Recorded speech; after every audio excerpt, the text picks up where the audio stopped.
Hello from me, Lazarus. We continue with the next lesson of the CSS course. We have reached chapter 6. Block, or in English, box model, element padding.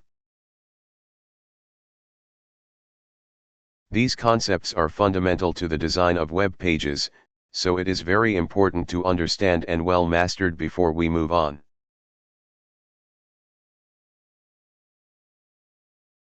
Block model, in English I don't know why it's called box model, there's no particular logic to it, so, the block model represents the way in which the browser renders, perceives and processes the elements and tags in HTML. To the browser, each element is a rectangular container block with its own content, which is located at a given location on the page, has a distance from the other elements, and internally spacing relative to its content.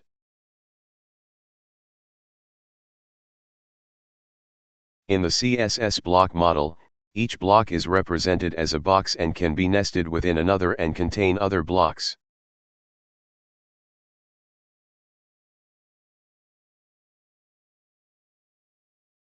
It consists of a set of properties, attributes that are inherited and layered on top of each other.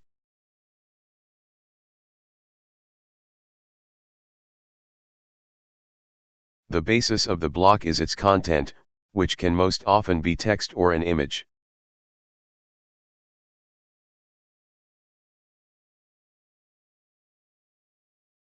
Each block has its own dimensions, width and height. Around the content of the block is placed or wrapped the padding, followed by the border, and finally the margin.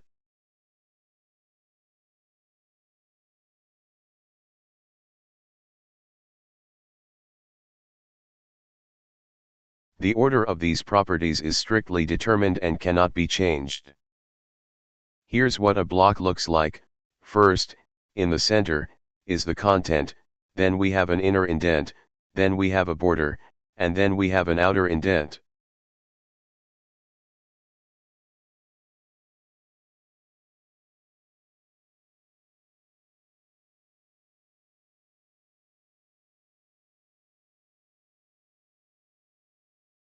You don't have to specify all of these properties. You can include as many of them as you want, 1, 2, or 3, or none. It's up to you. Indentation, or spacing, between elements in HTML. As we have already mentioned, padding, also known as spacing, in this book we will use the term indentation, is divided into two types, padding and margin.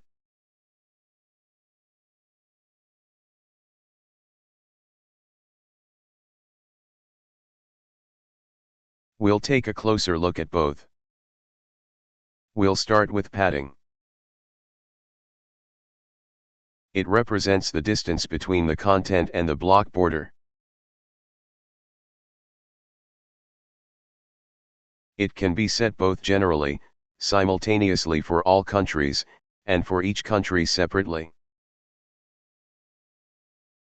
Here is the content, here is the white space, the padding distance, which can be set separately, top bottom, left right.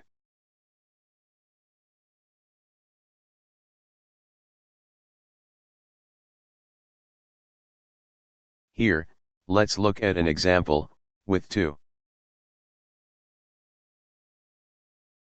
paragraphs. The first one we will indent from all sides, and the second one only from the left. The code is as follows, and here's what we'll see.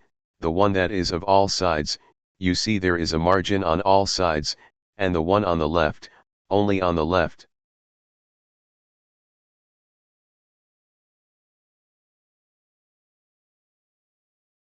So, outer margin. Outer padding is the distance between the block's border and its neighboring elements, or its parent block. So we're talking about something else here. Here is the frame, and for this distance here, we have the same logic as for the inner indent.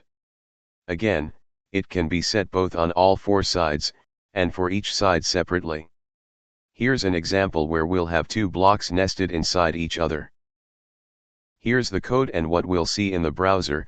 Now here with margin there are a few peculiarities. Let's see what will happen when we set the outer indent of the nested block.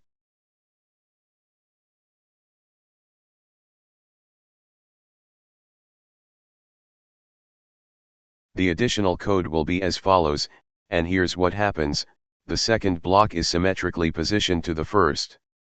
This is because the parent block is 100 pixels larger than the inset, and we have set margin equals 50 for each pair of intersecting sides.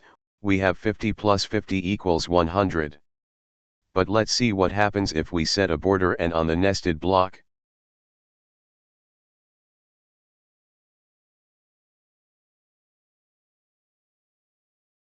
For a better effect, we'll put a border of 10 pixels. The additional code is as follows, and voila, here's what we'll see. We see that this time the block is shifted to the right and down by 10 pixels.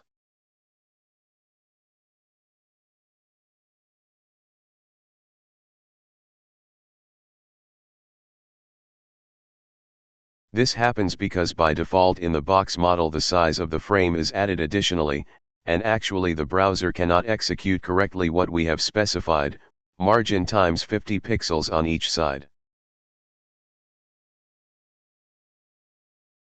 The browser first performs a margin for the top and left sides, then adds the frame dimensions, and finally a margin for the bottom and right sides, whatever is left.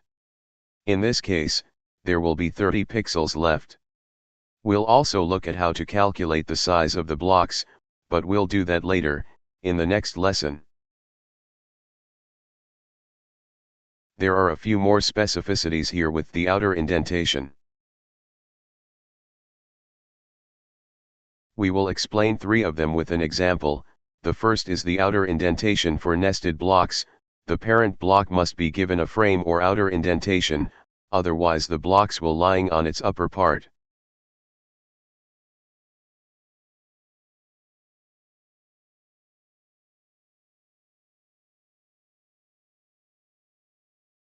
To see this, we'll use the previous example, by removing the parent and nested block borders, and the result in the browser will be as follows. We see that the outer indentation is not removed lost, but now refers to the common parent element, body, and the result is that both blocks have shifted 50 pixels down.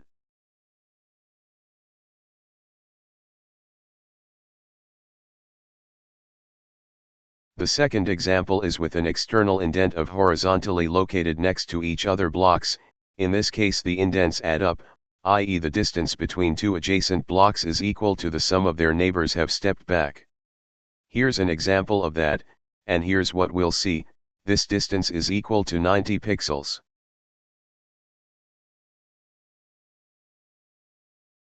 In the third example, the very interesting moment comes.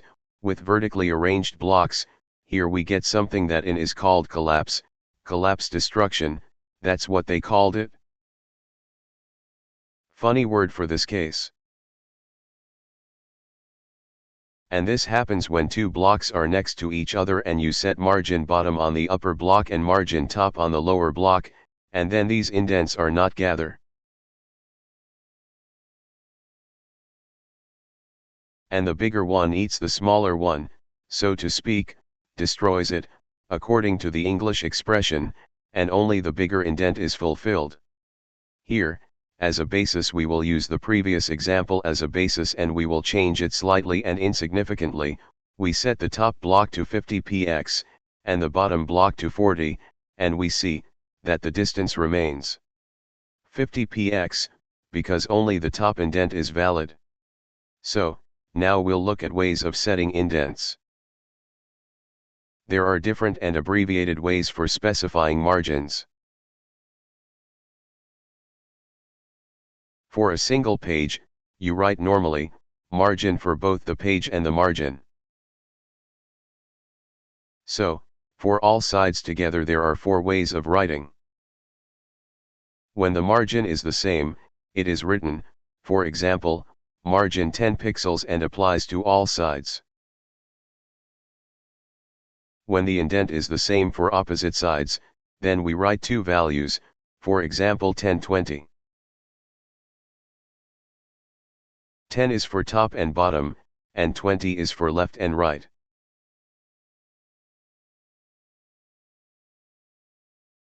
Option 3, 3-value indent. To be honest, this is the most confusing option for me and I don't use it.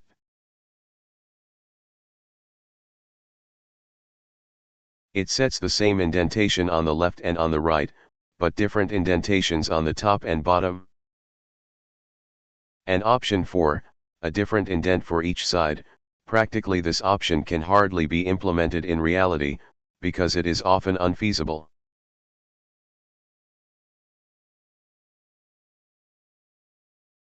The indents do not have their own background color.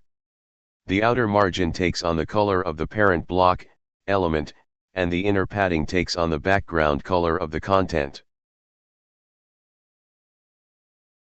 Only the border frame can have its own color. Here is a diagram that illustrates all this. Frame.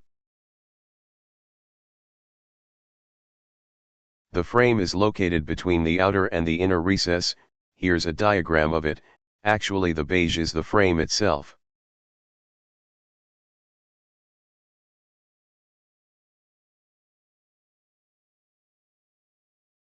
As with the indents, the frame can also be set for each country separately or for all countries together. But unlike them, it has its own specifics and peculiarities.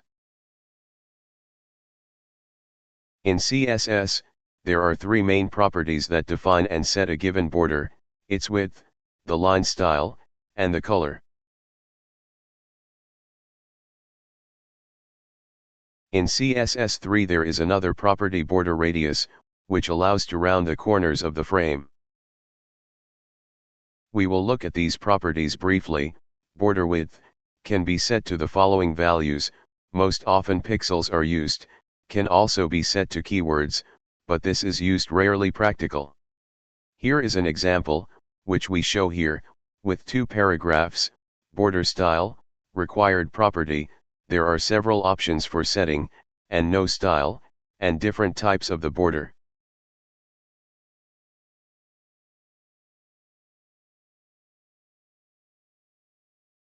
Here I have shown them in an example.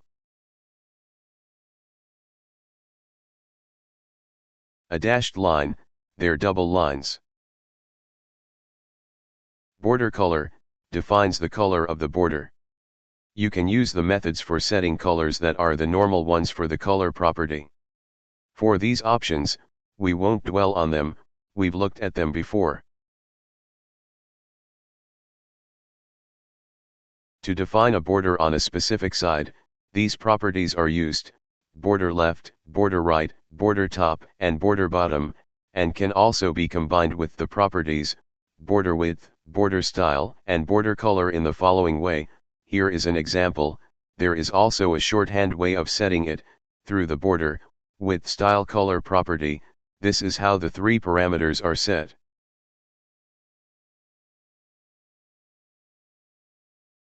For example, 4 pixels thick, type, color, and this is seen in the example. Border radius is the new property that gives the ability to round the corners of the frame, but we'll look at that in the next lesson.